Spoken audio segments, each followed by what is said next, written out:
O tema da nossa aula é obesidade infantil. Não tenho conflitos de interesse para esta apresentação. A obesidade hoje é um dos distúrbios nutricionais mais prevalentes entre crianças e adolescentes nos países desenvolvidos e em desenvolvimento. Em 2019, a Organização Mundial da Saúde estimava que mais de 40 milhões de crianças com menos de 5 anos estavam acima do peso. Em 2011, a cada 5 crianças obesas, 4 permaneceriam obesas na idade adulta. Uma publicação de Batista Filho e Ricin nos Cadernos de Saúde Pública de 2003 já alertava que a prevalência de obesidade e sobrepeso aumentava na população brasileira e que a projeção dos resultados de estudos realizados nas 3 décadas anteriores já era indicativa de um comportamento epidêmico. Aqui no Brasil, os registros do IBGE, Instituto Brasileiro de Geografia e Estatística, mostram que 1 em cada 3 crianças entre 5 e 9 anos estava acima do peso em 2009, como podemos ver aqui acima do disco de distribuição. E sobre a imagem das crianças, temos a crescente prevalência da obesidade neste período. Dados mais recentes do Sistema de Vigilância Alimentar e Nutricional em 2019 nos conta que 16,33% dos brasileirinhos entre 5 e 10 anos estavam com sobrepeso, 9,38% com obesidade e 5,22% com obesidade grave. Nos adolescentes, 18% tinham sobrepeso, 9,53% obesidade e 3,98% obesidade grave. Alarmante é que estimativas da Organização Mundial da Saúde mostram que em 2025 poderão existir 75 milhões de crianças obesas no planeta. O site worldobesity.org da Federação Mundial de Obesidade é um observatório global de obesidade e nele encontramos o Atlas de Obesidade Infantil. Esta federação estabelece metas para o controle da obesidade e, segundo os dados apresentados, são mínimas as chances do Brasil atingir as metas propostas por esta federação para 2030. Em adultos, dados do Vigitel, que é a pesquisa de vigilância de fatores de risco e proteção para doenças crônicas por inquérito telefônico referentes ao período de 2006 a 2016, mostram um aumento de 23,6% na prevalência de excesso de peso em 10 anos. Já a obesidade cresceu 60% neste mesmo período. Ainda na população adulta, o número de cirurgias bariátricas por 1.000 beneficiários elegíveis da saúde suplementar sofreu um aumento de 60% de 2014 a 2016. Aqui devemos nos lembrar que nossas crianças com sobrepeso e obesidade podem engrossar esta lista daqui a alguns anos se nada for feito. Mas já é possível vislumbrar algum movimento, ainda que tímido, na tentativa de uma melhora em relação a essa situação. No Fórum de Debates sobre Prevenção da Obesidade Infantil, ocorrido em 11 de agosto de 2018 na sede da Sociedade de Pediatria de São Paulo, foi elaborado o manifesto Enfrentando a Obesidade Infantil e criado o Setembro Laranja, contemplando a necessidade e as demandas por informação, conhecimento, orientação e condutas para o enfrentamento da obesidade infantil. Em seguida, em 2019, foram publicadas as atualizações dos guias alimentares para a população brasileira e para crianças brasileiras menores de 2 anos. Em março de 2020, o Ministério da Saúde alertou em seu site para a necessidade da adoção de hábitos saudáveis para evitar o excesso de peso e reforçou a importância na prevenção das doenças que podem ser desencadeadas pela obesidade. Nessa época, 55,7% da população adulta do país estava com excesso de peso e 19,8% já era obesa. Uma outra informação que o Vigitel nos proporciona é que 7,7% da população adulta apresenta diabetes e 24,7% hipertensão, doenças que podem estar relacionadas à obesidade. Diante de tantos dados alarmantes, vemos que aqui hoje estamos diante de uma situação de doença crônica, progressiva e recidivante e de alta prevalência que é resultante da interação de fatores como genética, o ambiente, o estilo de vida e fatores emocionais. É uma doença crônica, então, que predispõe ao desenvolvimento de outras doenças crônicas, que são o diabetes, as dislipidemias, a hipertensão arterial, doença coronariana, a insuficiência e arritmias cardíacas. É uma doença trombogênica, que pode evoluir com doença arterial periférica, é fator de risco para neoplasias, aumenta o número e duração de hospitalizações, leva a declínio funcional por redução da mobilidade e diminuição da qualidade de vida. Esta doença requer intervenção multiprofissional com mudança de hábitos para hábitos saudáveis, tratamento clínico com intervenção medicamentosa quando necessário, atentando-se para o equilíbrio entre a eficácia, segurança e redução de risco, e também tratamento cirúrgico quando indicado. E por que é que eu estou mostrando tantos números, tanta estatística? É para que todos entendam o quanto a situação é grave e que algo precisa ser feito ou o futuro será catastrófico. Sabendo disso, o que podemos fazer, onde estamos errando e como podemos agir? Eu não vou ensinar a vocês aqui a calcular o índice de massa corporal e a plotar este dado no gráfico. Isso todos nós pediatras sabemos fazer muito bem. A classificação da OMS, que vai desde magreza até obesidade grave, está disponível para qualquer um que queira consultar em sites oficiais e das sociedades de especialidades. É importante ressaltar que a obesidade resulta, na imensa maioria dos casos, de um desequilíbrio entre ganho e gasto energético e que causas genéticas e hormonais são muito raras. Mais de 90% dos pacientes obesos não têm como causa as endocrinopatias, como muitos pensam. Os fatores importantes na gênese da obesidade são todos estes listados aqui.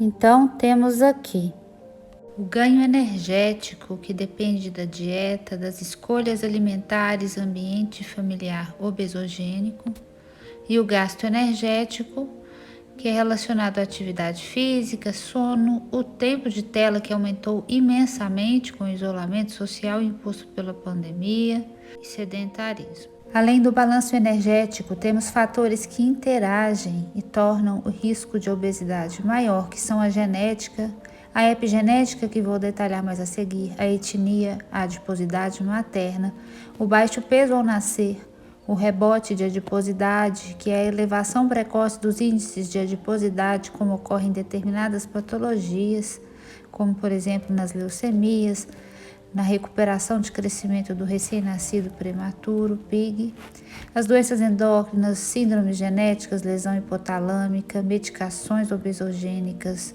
baixo nível socioeconômico, residência se urbana ou rural.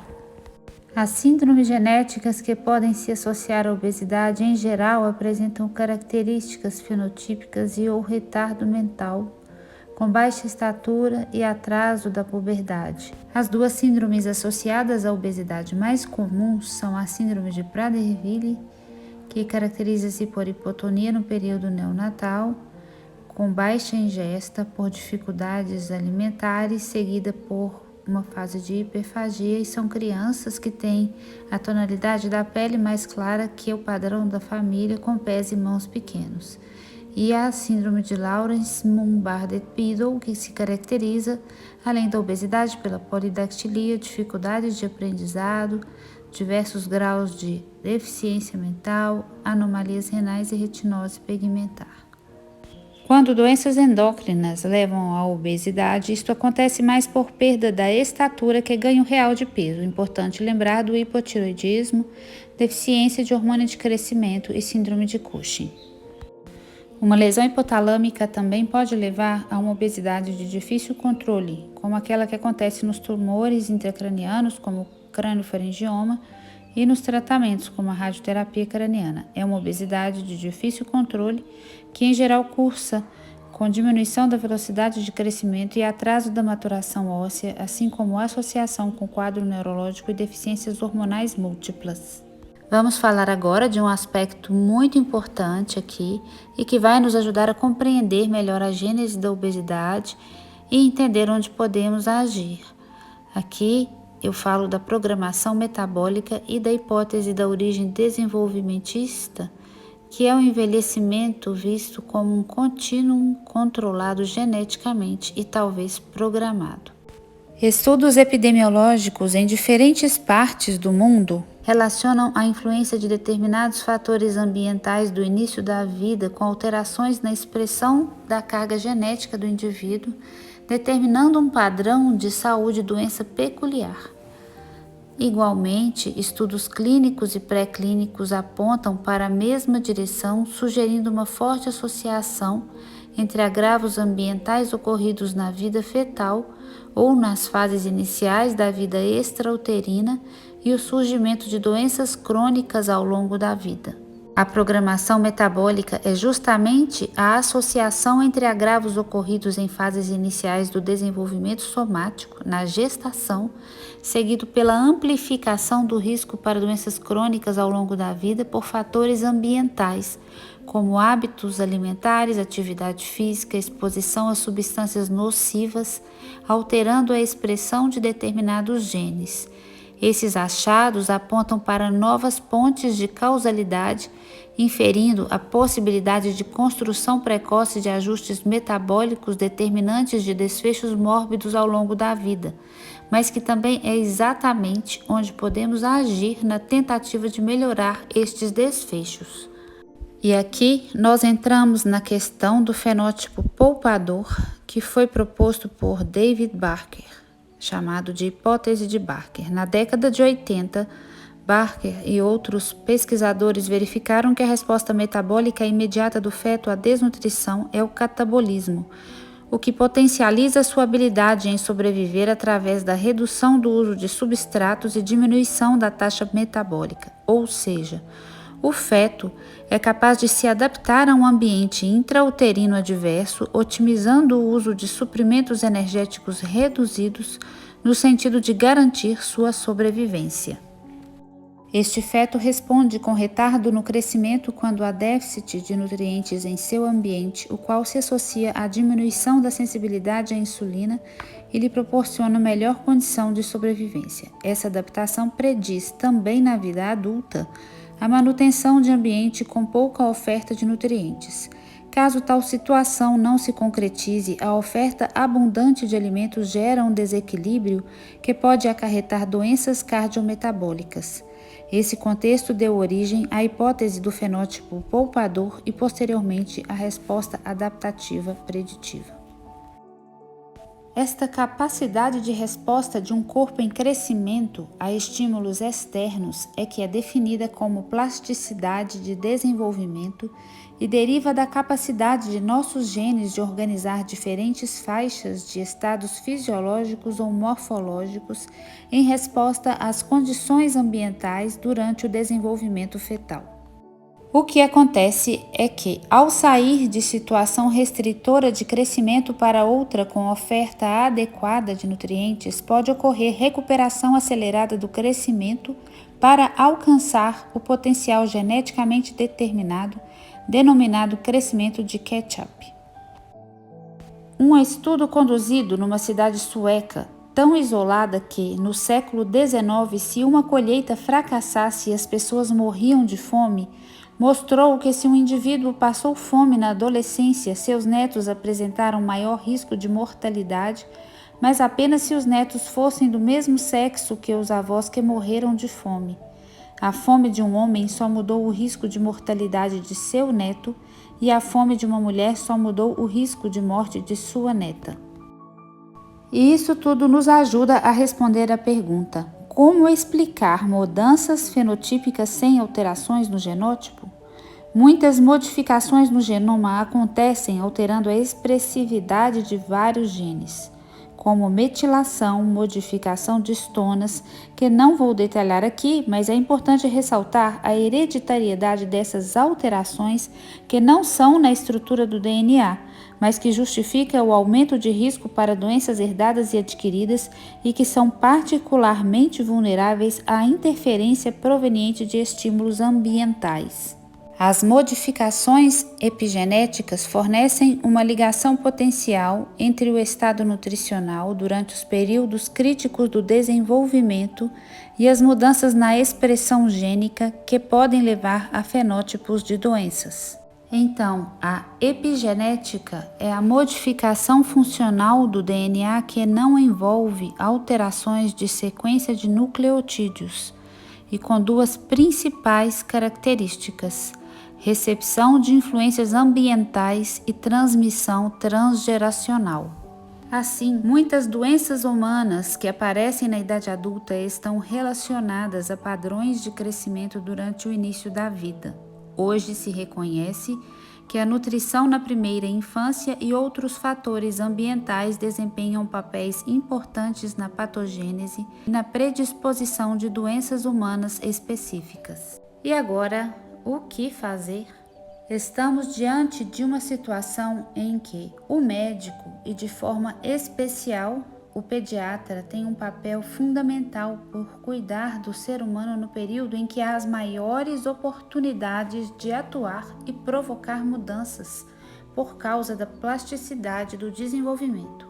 Então, esta bola é nossa e devemos trabalhar com a prevenção em todos os campos possíveis, através de estímulo à alimentação saudável para a gestante, redução do número de cesarianas, estímulo ao aleitamento materno, eliminação dos ultraprocessados da alimentação da família, estímulo ao maior consumo de alimentos in natura e a prática de atividade física, orientações para o sono adequado, intervenções psicológicas precocemente quando detectadas alterações que podem gerar distúrbios emocionais que contribuem para a obesidade e cobrar dos nossos governantes políticas públicas para a prevenção da obesidade.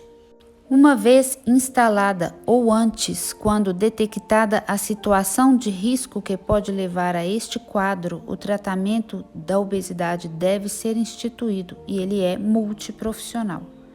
Os maiores índices de sucesso para casos de obesidade são obtidos quando o paciente tem acesso a diferentes profissionais que trabalham em conjunto, ou seja, ao tratamento multiprofissional, que visa perda de peso, melhora de parâmetros clínicos e mudanças de hábitos associados à alimentação inadequada. Entram neste time nutricionistas, endocrinologistas, profissionais de educação física, psiquiatras e psicólogos. O ponto de partida deve relacionar-se à avaliação de parâmetros clínicos associados à obesidade. Vários protocolos de tratamento da obesidade mostram que a modificação da alimentação, atividade física e terapia comportamental podem ser eficazes para a redução e manutenção de perda de peso. Ao nutricionista cabe o diagnóstico nutricional, a prescrição dietética e o acompanhamento dos resultados. As orientações nutricionais são, obviamente, uma parte essencial do tratamento, pois direcionam as escolhas alimentares. Uma reavaliação completa dos hábitos nutricionais e construção de um plano alimentar compatível com o cotidiano do paciente e sua preferência são algumas das estratégias utilizadas. Ao endocrinologista cabe a avaliação inicial que permitirá detectar a adequação do estado de saúde para a prática de exercícios físicos e dieta. A farmacoterapia, aprovada para tratamento a longo prazo, que no caso de crianças e adolescentes é escassa, pode ser útil em casos de obesidade grave, principalmente se as mudanças nos hábitos de vida não produzem perda de peso após 6 meses. No entanto, esta deve ser utilizada em conjunto com a dieta, atividade física e terapia comportamental. O acompanhamento psicológico associado à melhora da adesão ao tratamento é o cognitivo-comportamental, que visa a avaliação de pensamentos negativos associados aos maus hábitos de vida e ao ganho de peso. As sessões psicoterápicas serão voltadas para a melhora desta forma de pensar, além da identificação de fatores individuais e familiares que possam estar associados ao ganho de peso. Os problemas emocionais são geralmente percebidos como consequências da obesidade, embora conflitos e problemas psicológicos possam preceder o desenvolvimento desta condição. A depressão e a ansiedade são sintomas comuns, e depressão maior pode ser mais frequente nos gravemente obesos. A atividade física é considerada parte integral da perda e manutenção do peso.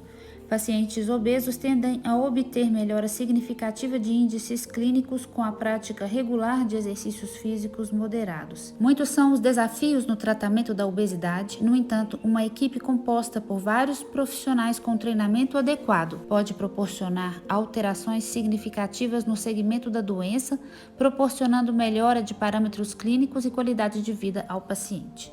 Este foi o meu recado para vocês. Finalizamos agora. Agradeço a oportunidade e a atenção de todos e me coloco à disposição para sanar as dúvidas que tenham surgido sobre o tema.